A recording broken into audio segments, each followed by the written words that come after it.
Hi, everybody. Chris, thanks a lot for inviting me over. This is very exciting. As you will see, I'm not someone working really on smart kitchens so much. My background is more on AI, robotics, and machine learning. What I want to do in this talk is just give you kind of a rough idea of the work we are doing in the lab at Nvidia, and hopefully draw some connections to smart kitchens, smart appliances. So if you think about what are the kind of robots that are currently being deployed successfully in many different settings, then it's actually mostly robots that just navigate from one location to another. You have robots that can deliver things in hospitals, in hotels, of course fulfillment centers where you have robots moving shelves around and items.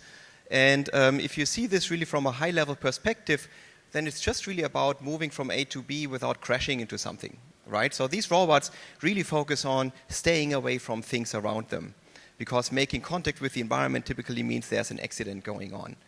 The other kinds of robots that you see here on this slide on the lower right are the kind of robots that you see in manufacturing, where these robots actually they make contacts with the cars they are building, for instance, but at the same time they are perfectly pre-programmed to do the same kind of motion over and over again. So they can't react to any changes in the environment. They just have to do the same task with millimeter precision every time. And one thing that stands out in this picture is also that there's virtually no humans around these robots, right? Because they're so dangerous that you typically cage humans away so that they don't get in contact with these robots. So the next generation of robots that I think we're going to see are robots that actually make contact with the environment and manipulate things in the real world. And these are these kind of robots that you see on these pictures, where the idea of our research lab is really to do the basic research that enables these kind of settings where you have robots that interact with people in very close proximity, that touch people, that move objects around and help people achieve certain tasks. So application domains you can imagine are things like smart manufacturing, the next level of manufacturing where you have robots that do much more flexible tasks than the ones you've seen, for example, in the car manufacturing setting. Other applications are robots in the healthcare setting, helping people with physical disabilities. As you see here, for example, there's a robot. This is just an experiment that did a colleague of mine at Georgia Tech, where they worked with a person that's quadriplegic, and then they saw how can a robot help that person, for example, shave himself. And you can imagine this robot cannot just stay away from the person, but now you really have to seek physical interaction with the person, and it has to be safe and also robustly in doing these kind of tasks. Now, making the connection to kitchens, here you can see on the left, you can see by Miso Robotics, I think Rob, the founder, might be here in the audience somewhere. So the idea here is we are starting to see these kind of manipulation robots also in kitchen settings, where, of course, the key constraint is still that it's a pretty constrained setting. There's limited variability. So, for example, here the focus is on, for example, flipping burgers. And all you have to do then, in this sense, is kind of recognize these burgers and flip them over. So it's still a repetitive task, but it already requires the robot to have much more knowledge about what's going on around it, right? It has to recognize certain objects and things like that. If you look at the future where we might be going is the robot chef, where you just upload whatever your favorite recipe and the robot cooks everything for you. This is, I must disappoint you, I think, very far in the future. So if you see videos of any labs or people claiming that they can already do this, then it's mostly going to be a simulation or something like that. So as a caveat there. So it's really, really very hard to do this. And I think one trick is often that people just also underestimate how difficult these problems still are. So in my lab, we're looking at a very mundane task for now, is where we put a kitchen in the lab. So this is just an IKEA kitchen we bought down the street. And the task of the robot is kind of doing pick and place jobs where you can tell it, for example, put the sugar box and the Cheez-It box up there in the shelf, and the robot has a model of the kitchen. It can recognize whether the doors or drawers are open or closed. It can recognize the objects. It can recognize their positions and things like that. And then it can also do longer-term planning, like, for example, okay, I first have to open a drawer in order to find a specific object, and then I can pick it up and move it to the table if you want, for example, to set the dining table or things like that. So here the key trick is really that we have good models of the environment, and we're using a lot of machine learning in order to train the robot to recognize these kinds of objects. So we can teach it to recognize arbitrary objects in this setting.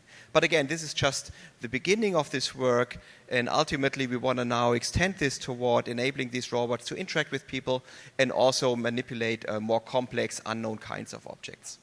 I think one very important direction for robotics research to become more and more reliable in the real world is actually simulation, which means what are these kind of environments in which we can train these robots and test them without requiring to set up a real-world environment for all of these things. So those of you who might have heard of deep learning, the key trick for deep learning is always where do we get all the training data from? And Nvidia is very well known for doing a lot of simulation in the context, for example, of computer gaming, but now we are applying that also to the robotic settings. So here you can see our robot doing some pick-and-place task. One of them is in the real kitchen, and the other one is actually in a simulated kitchen. So which means we built a photorealistic, physically accurate replica of the real kitchen, and then we can run our software the same way we would run it on the real robot. We can run it against the simulation. Okay? The key trick here is what we can do is we can train the robot to do certain tasks in simulation, because simulation can be much faster. We can have different variability in the kitchen, and also we can, of course, test whether our robot does the right things if we put it in the kitchen. Hands up for those who think the left one is the real kitchen. Hands up for the right being the real kitchen. Oh, it's like 50-50 among those at least who put their hands up. It's actually the right is the simulated version, right? But you can see actually that it's pretty good with respect to the physics underneath, but also with respect to the photorealism. Because if you want to train a robot to recognize things with a camera in the real world, you need to give it training data that looks realistic. Right? So this kind of gives you an impression of where we can go with this. The one problem we have with this is still, it's very difficult actually to build such a photorealistic model of a kitchen. So I know many of the kitchen manufacturers, they actually have 3D models of their kitchens and appliances, and we'd be very happy to use these to train our robots to operate in your kitchens as well. So that would be a really nice contributions you could make there. But again, the trick is we can now test our robots in simulated worlds. Here's another example of what we can do with these simulations. It's actually put a person into virtual reality, as you will see on the left side. And on the right, you see what the person sees. And now we can have the person teach a robot to do an extremely important task.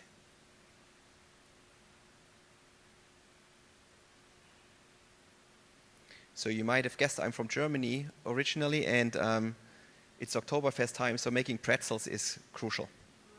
Okay, so all of this is using physics-based simulation. It's working in real time, and you can imagine this with these kind of tools, we can really start getting towards teaching these robots in the simulated world, and then hopefully transfer that knowledge to the real world. Okay? We're not quite there yet for all these kind of tasks, but for certain tasks, we can already do this transfer from simulation to the real world.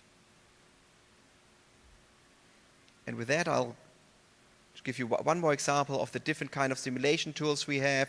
This is Nvidia Flex, which again works in real time, and we can simulate things like cloth, we can simulate deformable objects, fish and hands, robot hands, or cereal down there. So many of things we can simulate, but still, if you want to get towards a full simulation of the kind of ingredients and the things you have to deal with in a kitchen, then we're clearly not there yet. So it's not quite at the physical accuracy that you need, and also the photorealism for many of these ingredients isn't there yet.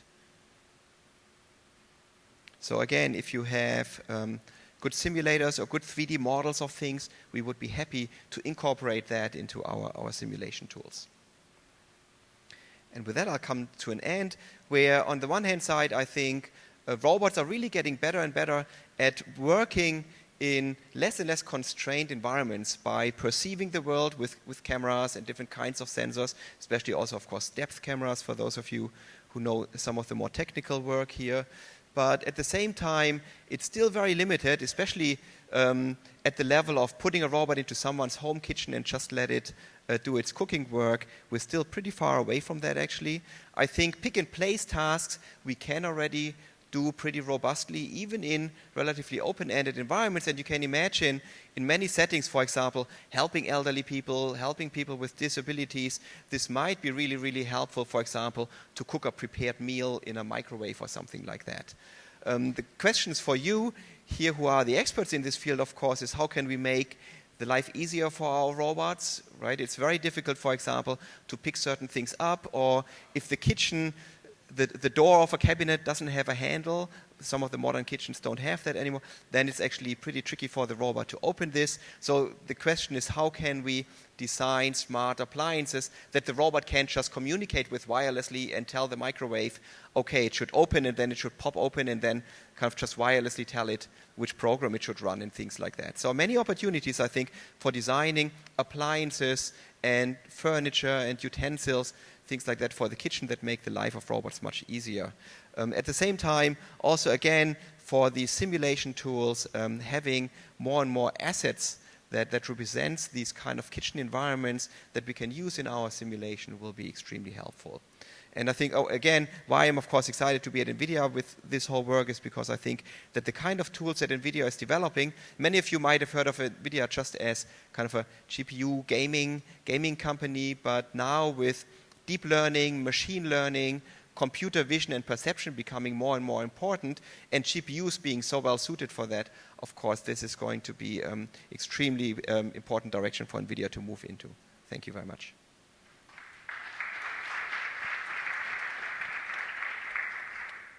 Thank you. All right. Hello, everybody. Today, since we're in Seattle, kind of the home of coffee, I wanted to talk a little bit about minimum wage, how it's rising, and is the future of food hospitality devoid of humans. In California, which is where Lab2Fab is located, the minimum wage will hit $15 per hour on January 1st, 2022. What you see here is the world's first robotic barista that L2F commissioned and installed at the San Francisco Metreon. No humans involved in this. Yet, is this really the future? And that's what I want to dig into a little bit today. For L2F, we started out as an innovator in technology in Silicon Valley, helping people go from laboratory stage to full-scale fabrication, mostly on industrial automation and robotics. We have done automation at Tesla, SpaceX, large consumer electronics firms. We were the first company to engage with Zoom Pizza, did their robotic pizza line in Mountain View. And again, we did Cafe X here, done a number of other food things. About 2 years ago, almost exactly this week, we were acquired by the Middleby Corporation. For those that don't know, Middleby Corporation is the world's largest food equipment manufacturer. We are in a third of the restaurants that you're eating out of, typically. And we got some of our friends from Henny Penny over here, and great company as well. And my role within Middleby is to be on the automation side of things and help our customers automate what they're doing. However, our approach is not based on replacing labor because of the $15 minimum wage coming. And that's what I want to dig into. I think $15 per hour happening in the States is an issue to be aware of. However, it is not a problem. What do I mean by that? Problems in food today is turnover and shortage of labor. We know that if you're within the industry. There's hundreds of thousands of unfilled positions at most any large chain in the US at any given time. In hourly, part-time and hourly grocery workers, and we're gonna have Mr. Garcia of Walmart speak next. This should be a number you guys are familiar with. It's 65% turnover. And if you look at food preparation, the turnover is greater than 100%. If you look into very specific areas of a kitchen, like the fry station, that number can go upwards of 300%. And so the inability to attract good talent and to maintain that talent is what I believe is the most critical issue within food today. So how do we fix the problem? There's a number of ways that we could address the problem. This is just my hypothesis, and that there's two areas of focus that we need to look at. One is that we need to improve the customer experience. So if you go back and look at the Cafe X, I would challenge that the experience that the customers are experiencing is not necessarily an improvement over what is already available today, and therefore may not last long term. Now, improving customer experience drives your top line revenue, brings more people in. I'm sure Walmart's thinking about it. I know the other groceries are thinking about it. The challenge, we're here in Seattle again, Amazon. The center aisles in a grocery store are becoming commoditized. If you can just push a button online, that's easier. So how do you drive people into your stores? The second area that we need to focus on is making jobs rewarding and easy. For anybody that's ever worked in a kitchen, it's one of the hardest jobs out there. So how do we help the humans that are already in there? And that's the focus that L2F takes. So improving customer experience. Can anybody here recognize the image that's in the back? So I started out this speech with a robotic barista, a company that's looking to remove all humans from the experience. Yet the #1 coffee company in the world, Starbucks, is releasing and opening up Starbucks reserves around the world. Recently announced was a new one in our corporate headquarters area in Chicago. This is an experience. Multi-stories a number of times. You go in, you can see bags of beans sitting on the table here.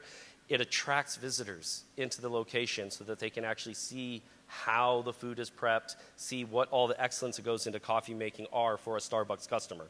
And so in general, to attract visitors, brick and mortar locations need to be more than just a store.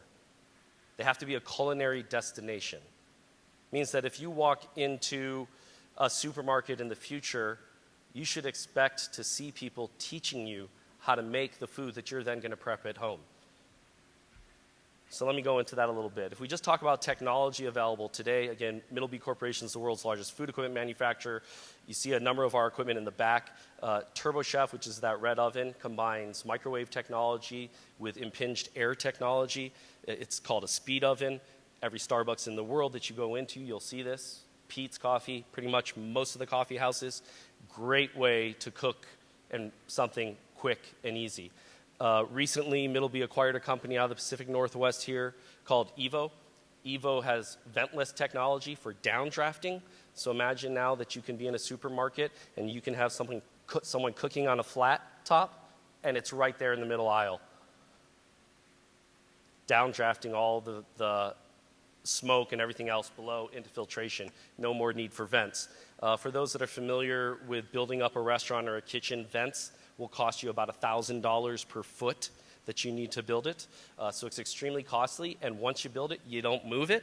So now if you're in a grocery store and you want to be able to have that experience of testing stuff before you buy it, you got to go over to the bakery center, you got to go over to the meat center if there's going to be something fresh, or it's their little food court.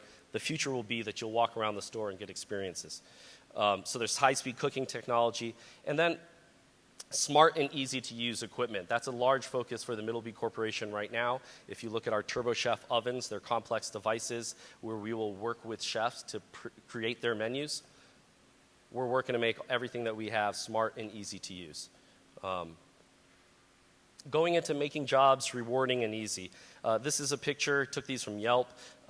Catella, anyone from Southern California, this is Catella's Bakery and Deli. That's one of the sandwiches they make. It's a beautiful sandwich.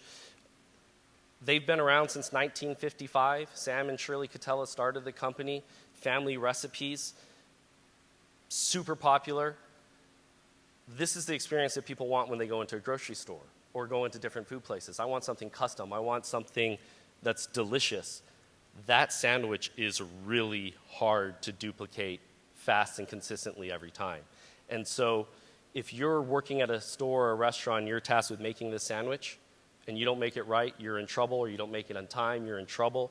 It makes the job really hard. It makes it so that if you cannot produce a good product every day, that you want to leave your job. And that's part of the reason that we see turnover. I don't believe that the turnover within the industry is so much the living wage aspect as it is a difference from how much you're getting paid versus how difficult the job is. So if we can make it easy, people will stay longer in the job. And I think, maybe with Walmart, you guys see this a bit too, where grocery stores, because they're moving so much more into the culinary aspect of things, they are now competing with restaurants for talent. They always have been, but the difference before was people going into convenience stores or going into a supermarket, unless they're actually the butcher, they don't want to handle raw food product. It's dirty, it's hard, there's safety issues, so they're trying to stay away from those. So if we can make those easier, it will attract more people. So within that, making jobs rewarding and easy. This is just a future-looking slide, but right off the top, we want to automate what's dirty, dangerous, difficult. There's a lot of talk in the industry around, and the Henny Penny guys, you guys know this, that are around the frying station, how do you automate it? There are trade-offs in that. I think if you look at most of the places that have frying today, the application for just a straight automation isn't quite there from a ROI perspective.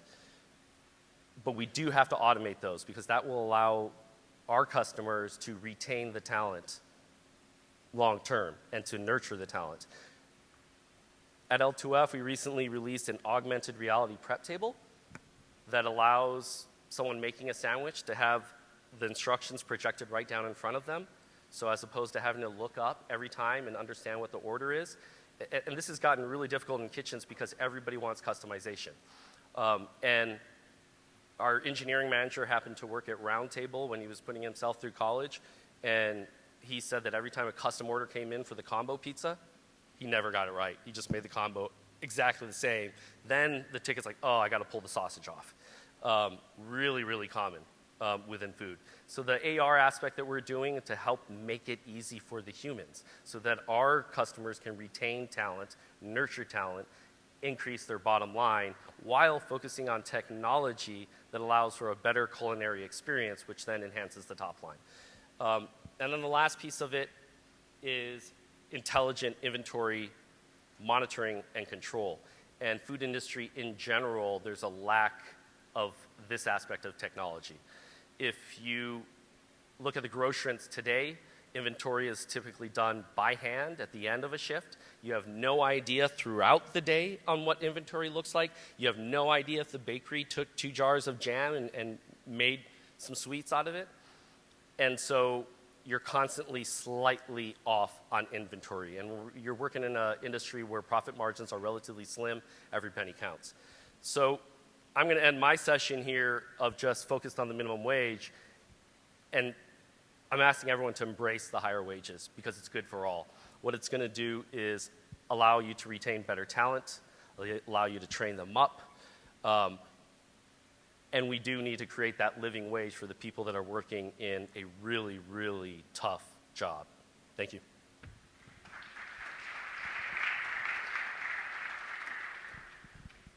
All right, thank you, Shawn. I want to bring up Edward Garcia right now. He is the lead AI robotics and automation for Walmart in the US.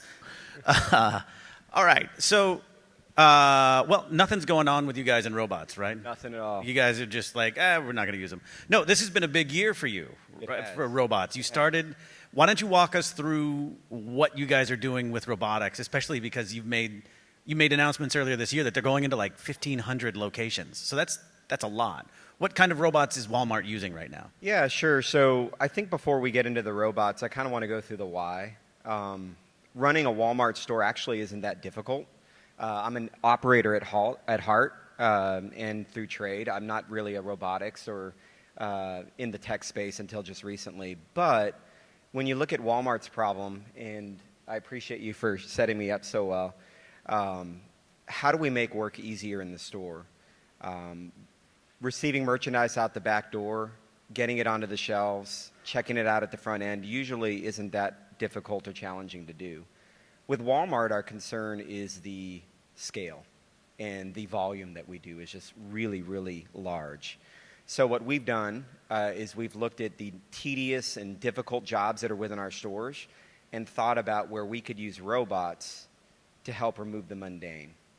One of the robots that we have, for instance, is, I'll start at the back of the store. So when a Walmart trailer comes in, A lot of you don't know this, but picture those semi-tractor trailers, those big 53-footers.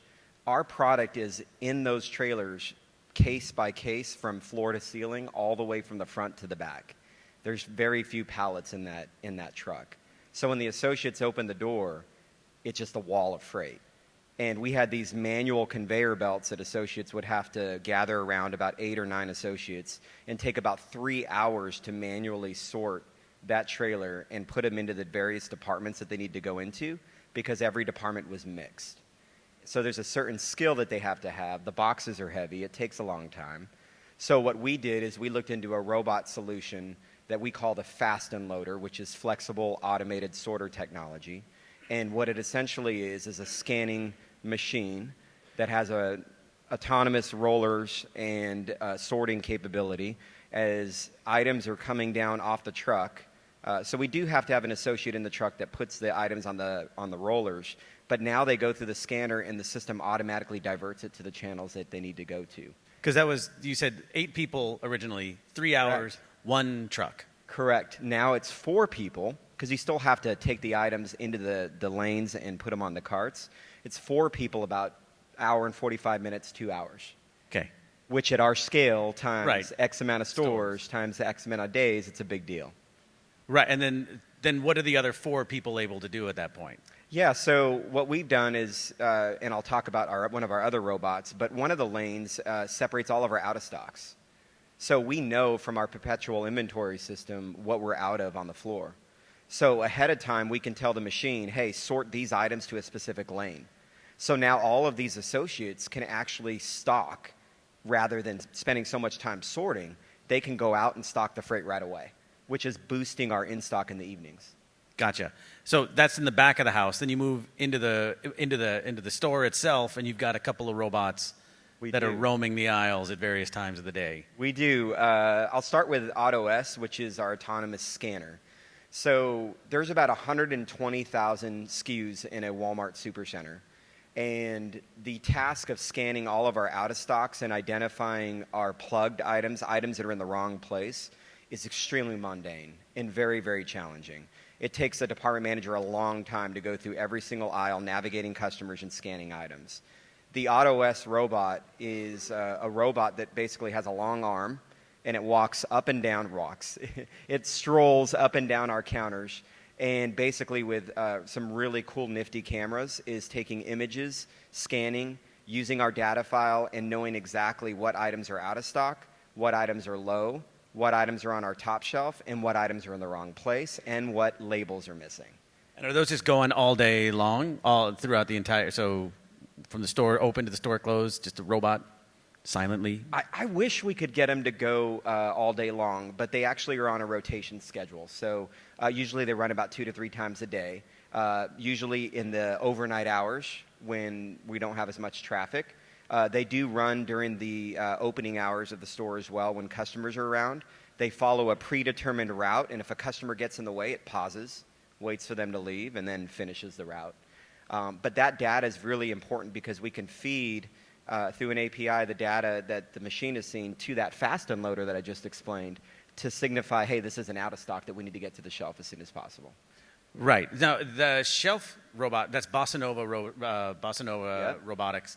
And I think they're going into 500 locations this year. Was that it? Yeah, we'll be, we're at about 300 now. 300 now. We should be a little over 300 by the end of the year. Okay. Those machines are newer, and we're working to get them into several different stores and formats, heavily more this year than we were last year. So I want to get back into the robotics in a second, but I also want to talk about scale, right? Because it seems like you have to scale on sort of 3 different fronts, and I'm wondering if you could talk about them. Right? You actually already did one, right? There's the product. You have 100+ thousand SKUs in a store, in a superstore, Yep. right? But then you also have, you need to scale in a way that works with your labor force, which is something that Shawn was touching on earlier, Yep. right? So redistribution of labor or reallocation of labor. And then you have to scale also for consumers because they're going to be interacting with it. So what have you learned as you started to scale out? Like, how do you approach workforces so they don't get either freaked out by a giant robot roaming the aisles or, worried about, their future? And how do you do the same for consumers who aren't used to running into a robot as they, shop for broccoli? Yeah, that's a very good question. I mean, I think I'll start with, when you look at what the associates are doing in the stores, making their work easier, as we talked about, is probably the most important thing. If you look at next generation retail, mom's not going to shop the way that she shops today in about 10, 5, even 5 years. And these robots are allowing us to take the labor that we're spending doing mundane and boring tasks like unloading trucks and scanning shelves and putting them into more next generation retail technologies like online grocery delivery, online grocery pickup. What's funny is you mentioned the customer impact, and our customers, some of them laugh at it. They take pictures and selfies with the robots. We haven't received very many complaints that the robot is in their way. In fact, we get more complaints that stalkers are in their way, stocking product, than we do a robot that's going through and scanning shelves. S-T-O-C-K, not S-T-A-L-K. That's right, not the bad one, yeah, right. the good one. Yeah. The other thing is we have an intelligent retail lab. I don't know if you all have seen it in the news, in Levittown, New York. It's a neighborhood market that we've converted into an incubator lab for Walmart technology. If you haven't had a chance to go see it, it's in Long Island. It's a 50,000 square foot neighborhood market that we have installed thousands of cameras into the ceiling. We have a bank of data servers in the back of the store with plexiglass where you can actually see the servers through the window. I say all that to say this, is we're not hiding it.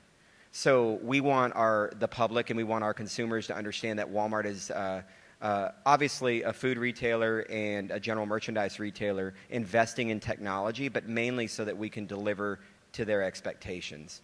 Mom wants what she wants, where she wants it, how she wants it, and she wants it now. How do we do that? And we want them to see that we're innovating, we're looking at ways that we can invest in that technology so that we can deliver on that promise.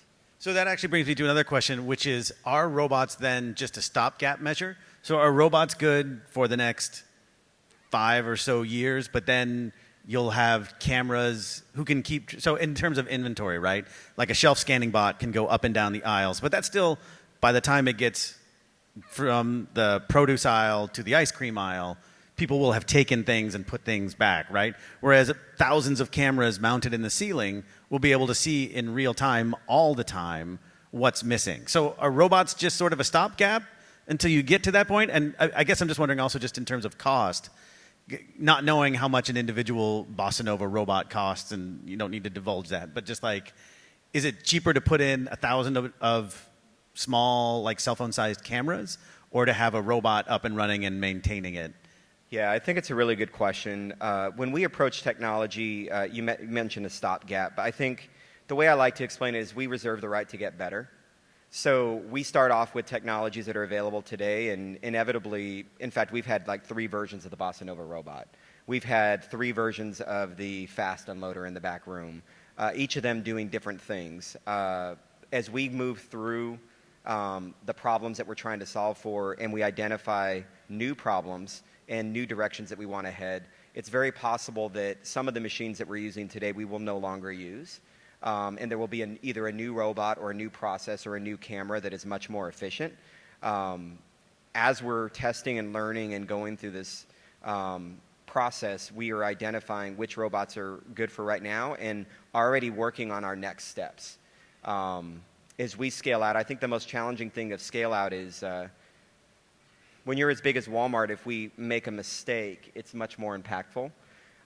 There's a series, we call them stage gates, 5 different steps that a project will go through where it is tested, trialed, pressure tested, made sure that, hey, is this really solving the problem and what kind of impact is it going to have? And if we see it anywhere in those stage gate processes that things are not right, we'll roll back or do something different. That's interesting because I've talked with other grocery retailers, right? And what they want isn't just a nice solution, but they want something that works at scale, like right away. They're like battleships. They can't just turn around quickly. And Walmart is like the biggest battleship. You're like an aircraft carrier times 4, right? So, but it sounds like you're also willing to sort of experiment and iterate, right? Like you're willing to take small steps and go like, this worked or this didn't work. Like you have the micro-fulfillment center in the back of your Asheville, New Hampshire store, I think. It's Salem, New Hampshire. Salem, New Hampshire. Asheville's in North Carolina. But yes, in Salem. So Can you talk a little about your approach to scale? Because you need something to work on scale, but it sounds like you're willing to put in the time to work on the micro level before getting Absolutely. So we're fine with a 2-store test. And we don't demand that we are going to fully roll out the chain within a month or two. We're fine for sitting on a certain robot or device for a couple years in 1 or 2 stores just to see if it's the right thing to do. In Salem, New Hampshire, for example, we have what we call the AlphaBot.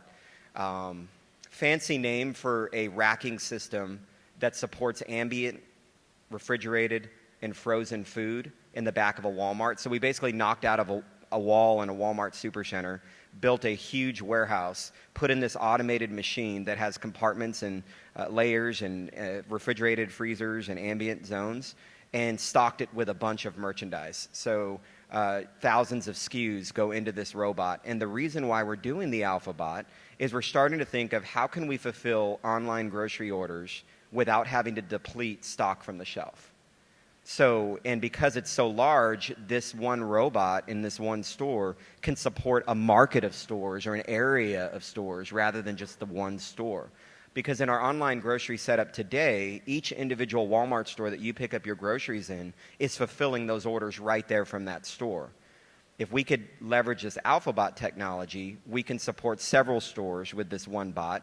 It automatically, as soon as the mom hits order on her computer, it starts sorting and getting all of the items from these different and various compartments, putting it down a channel to an associate that can assemble the order much quicker and deliver it to mom. Yeah, so I wonder with that, how do you think, if you can prognosticate just a little bit, like how are the automation efforts you're putting in, how is that going to shape just what stores are like in the future? Yeah, it's a good question. I think we get asked a lot, what's the future of brick and mortar? How will it work with omnichannel and online grocery? I think there's always going to be a need for mom to come into the store. I think the shopping experience in the store is going to be somewhat different. We're looking at how we can help mom find the items that she needs in the store with our Walmart app per se. How does she find the cheese and the bread and the eggs and maybe a comforter in domestics and not have to zigzag around the store looking for things? How do we get information to the customer that's here and now? We're working with electronic shelf labels right now, which is going to save labor from price changes and things like that. But also, what other functions could those pricing labels show that could intrigue a customer? Is it nutrition information? Is it tied to their app? Does it say, hey, you need this? What are some different technologies that we can leverage? I think the shopping experience is going to continue to evolve. And I don't know if you can talk about this, but Walmart has patented a robotic grocery cart. Are you? It's not in my business. Okay. I haven't seen the robotic grocery cart. No. It was. Lots I'm of patents sure are filed all the it. time. But that was one that I think was last year or earlier this year. There was we do have a scrubber, an automated floor cleaner that goes and cleans our floors. I would like one of those for my house. It's like a Roomba, but much bigger and scans a 120,000 square foot Walmart store. It's smarter though. Not only is it scrubbing floors, it's also taking pictures and analyzing what's around. Well, my house is not 120,000 square feet, so I'll just stick with my mop. But thank you, Edward. Appreciate that. I'd like to bring Dieter and Shawn back up to the stage, and we're gonna close this out with a quick fireside chat here, and we'll also be able to turn it over to the audience if we have some time towards the end if you have any questions about that. One of the things we've talked a lot about robots, right? And when we think about robots, we think about hardware. But Dieter, I just kind of want to reinforce the point and the idea of one of the things you talked about is the robot being able to recognize something on like an X, Y, and Z. It was a different. You had to be able to know that's a box of Cheez-Its. That's a box of Cheez-Its that's upside down, or that's a box of Cheez-Its that's facing this way. And the idea, your call to get images and assets is interesting because those boxes don't stay the same. Movie promotions are run on them. Fall comes out, everything's pumpkin spice, Cheez-It. There are lots of things. But so to the extent that you guys can, talk about the role of computer vision and AI in what you're doing. Dieter, I'll start with you, obviously, because that's kind of what you are all around. Yeah, I think part of it is, of course, related also to the retail setting. But Yeah, the key problem is that if you want to, let's say, pick up a certain object, right, it's not just enough to know roughly where it is in an image, but you really need to know the position in the 3D space and its orientation, and we need to be able to recognize these even if, for example, as you say, the labels might change on them if you buy the next box of Cheez-It, so we need to be able to train the computer vision systems on all these new objects that might come into the home. For that, we're using a lot of course, nowadays, deep learning and simulation, where we generate millions of images, what these objects might look like in different lighting conditions, in different contexts.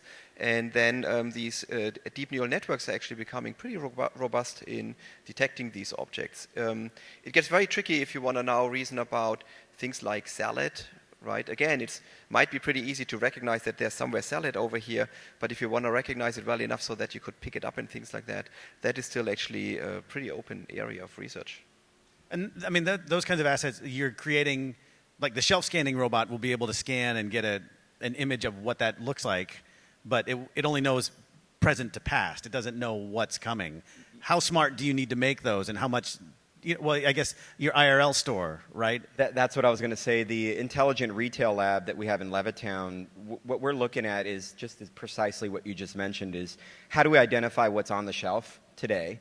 Not even need a scanning robot, because the technology and the cameras can let us know how much our inventory is and what's on the shelf, but also identify when someone's picked something up or even placed it into the wrong area. So imagine a technology where the machine learning is so smart, it says, hey, this box of Cheez-Its is 2 aisles over, it doesn't belong there. You need to go get it and put it where it belongs. Whereas right now we have to have an associate manually go through and be like, oh, these Cheez-Its don't belong in this aisle, we got to move it over. The endless power of machine learning and what we can do from that technology is endless. We look at frustrations at the front end and checkout experience. If we know what mom is picking up from the shelf at the time, puts it into her cart, and we pretty much follow her whole shopping trip, why do we have to make her stop at the front end? Yeah, no, I mean, you see between Amazon Go and Grabango and Trigo Vision, there are all sorts of people working on this sort of cashierless checkout experience, combining the computer vision and the AI. Shawn, I want to change things up a little bit and ask you, so you do these implementations of robotic systems. What are your customers coming to you saying, we want, like, do we want ventless, or do we want AR, or what needs are they saying, please help us with this? When we look at food, most of the time people are looking for labor savings initially, and that's where I started out my talk, where I don't believe that fundamentally that's actually where we should focus. It's more about retaining the talent, making it easier for them. But how do they automate things that are dirty, dangerous, difficult? How do they increase speed of service? Recently in the news is talking about fast food chains slowing down versus 5 years ago. I think part of that comes to do with variability of menu. So how do you keep speed of service going really fast? And yeah, in general, just making things easier. I think to touch on ventless, when it comes to food equipment, ventless is huge right now. Middleby in particular, we've made a lot of investments into ventless, and you can buy ventless combi ovens, which is steam ovens essentially. You can buy a ventless fryer. You can buy a ventless now flat top. So the ability to place high-end cooking equipment anywhere you want and move it around based on what you're trying to do at your location is really powerful. So we're having a lot of interest in that. Well, yeah, you see that with the Bellwether coffee roaster that's electric and ventless, right? So suddenly grocery stores or any cafe can roast their own coffee without needing to install giant vent systems, to your point. Dieter, I think what's interesting about having you here is that you work at Nvidia, but you're also a professor, and you're looking ahead, right? Like, you're in the research world, not necessarily like the what do we need right now kind of thing. What is exciting you in the field of robotics research that might be applicable to sort of the things that we're talking about today? And that can be, retail fulfillment or cooking, or, as your slide showed, helping those who are in need. What's really exciting you out there right now that you think people should be aware of?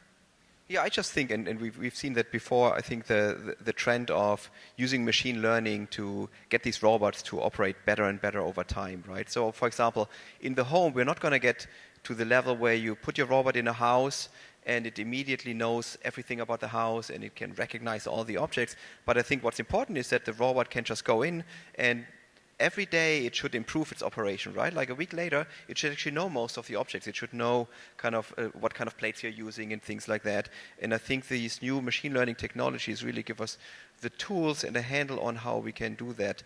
The same thing is not only on the recognition side, but also on control. So if you now have a robot that has complicated hands, how it can pick things up, how it can manipulate objects with these more complicated systems is also still a problem that's pretty much open, but I think we're seeing the tools that let us kind of approach these really hard problems in AI. We had a food robotics conference earlier this year, and I was told by a robotics expert that grippers suck.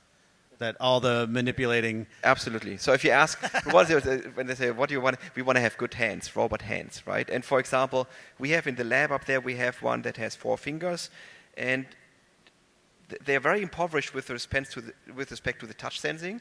We have really good touch sensors all along on the skin of the hand, in the palm, and everywhere. Right now, if you wanna buy a touch sensor for the fingertip of a robot, it costs already $10,000.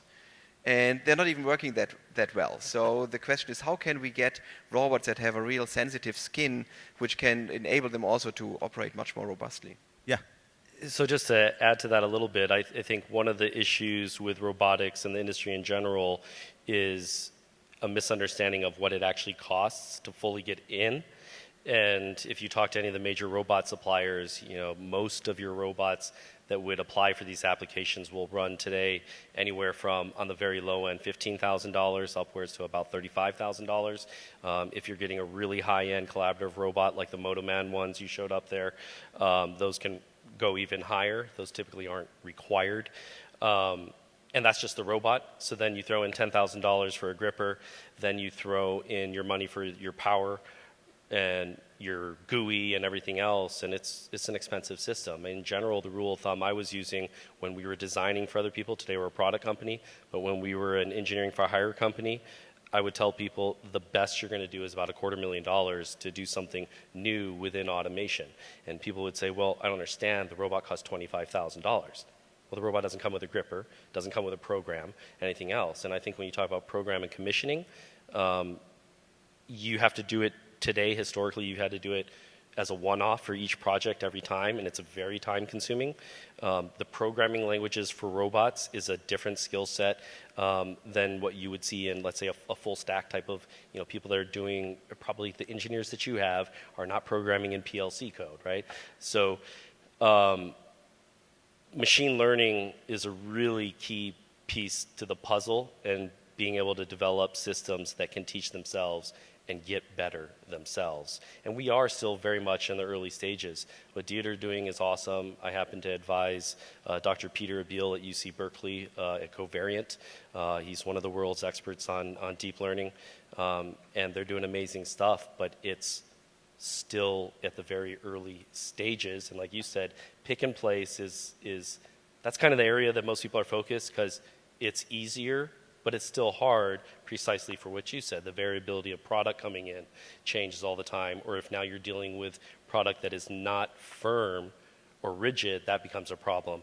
A robot handling the pretzel making, that's a pretty difficult programming task. So machine learning is a great way to tackle that. And so I think in the next 5 years, we'll see a lot of advancements in that. And to your point, yeah, that robot coming in your house doing everything, we're quite a ways off from that. Edward, kind of on that note, right? Like, how do you scale on the retailer side your team to scale robots? So from like up in the upper levels down, like how many hardware experts do you need? How many data experts do you need? What sort of human infrastructure is needed in order to implement, right? Like you're knocking out a wall, you're building a multi-zone automated system. But what's the kind of human knowledge that's necessary to make that happen as you sort of build out your teams to build this out across the country?